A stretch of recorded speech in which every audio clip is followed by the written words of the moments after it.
what will it be to honor God? Like, forget the other person is in the situation. What would you do to honor God?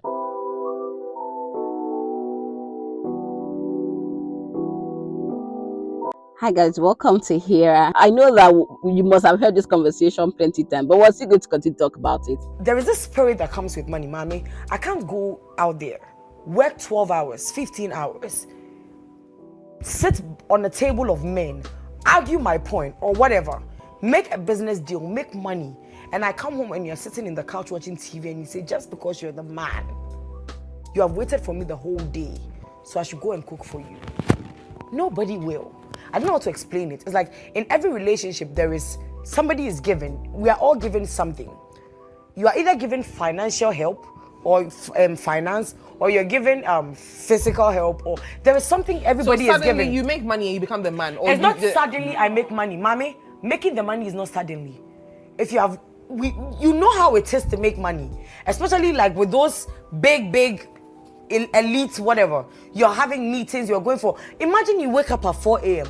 Go for a meeting from 5 a.m. to 12, have lunch, step into another meeting for another couple of hours.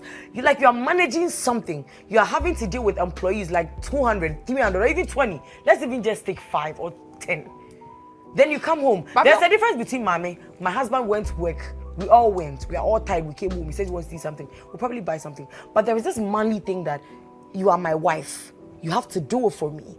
So you are there. So she made some very important points, I guess.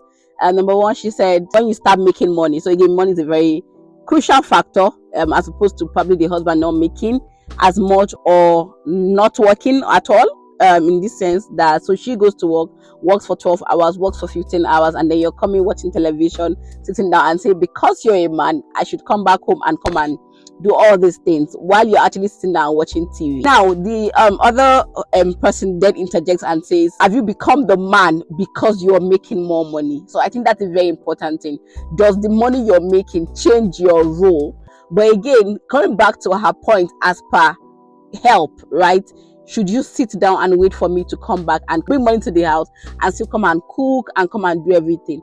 I think for me, one thing I'm beginning to learn, is like somebody tells you how far is too far. Like, when we started dating newly and people asking, okay, how far is too far? Can you do this? Can you do that? The thing is, once you start from the back of your mind to then look at why you're doing what you're doing. Now, I'm not looking at the how far is too far situation, but I'm going back to scriptures and saying, okay, what will it be to honor God? Like, forget the other person is in the situation. What would you do to honor God? And now we're humans. We can get exhausted. We can get frustrated. So I'm not acting like, oh, just go and honor God and everything. No, it's going to be frustrating, as I said. But again, the thing is, are you doing it to honor just this person, or you're also doing it to honor God? Right?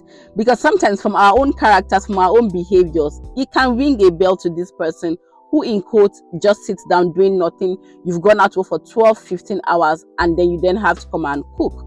Now, I don't have a problem with you going to work 12, 15 hours. If you have to come back and cook, come back and cook. After all, you're going to eat food. If this other person or your husband or your partner is not at home to cook, wouldn't you cook your own food, right? I'm not being cynical. I'm just trying to be like practical with these things. You're also going to come and look for food for yourself. You are the same person that sat on this chair and said that men are supposed to be the head of the family. Wait. So if a man is the head of the family, suddenly you start making more money and tables turn, and then you become the head of the house. Mommy, wait. Mommy, are you my leader? Are you my leader? I'm asking you a question. Are you my leader? Majority. No, I know. Like this. Are you my leader? No. When you are sweating and we're on set, do we all not just try to help you out? Does that mean we're lesser than you? When you need something or you are sweating too much, do I not fund you? Does that make me less? No. So if I go to work and I come back and you are sitting in the chair doing nothing, marriage is a and different institution. You see, when you want to be the head, Jesus Christ different... was the head and he washed his disciples' feet. So Jesus Christ was the head and he washed the disciples' feet. But I think it's also very important, as the other co-host stated, you're not the leader. Marriage is a different institution entirely. And it is that, for me, is don't do something because you expect your partner or your husband to do the same. We've been called to different purposes. We've been called to different things. And if, as a person, you do your own duty, forget about what the other person is doing. If they like they should come around, that's their problem. That they should not come around, that's their problem. You just do your own. Honor your God. Do what you need to do, and you'll be fine. Will it be frustrating?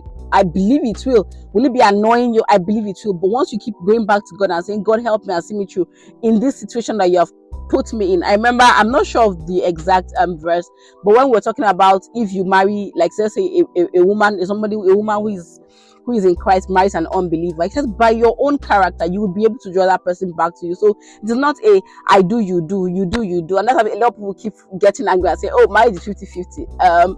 I'm not sure it's the one that was designed in the Bible that is 50-50. So if you want to honor God, you want to honor your partner as well. I believe it is doing your own as unto God, and allow your partner to also do as unto whatever he wants to do unto. But we believe that your partner, if you've married somebody who we believe you should have been equally yoked with, they would also do unto God. But there are times that life happens, human beings behave in certain very funny ways, but keep reacting and behaving as unto God, rather than saying you're expecting the person to do something because you have done something. All right, guys, I'd like to hear your comments on this until I catch you guys some other time.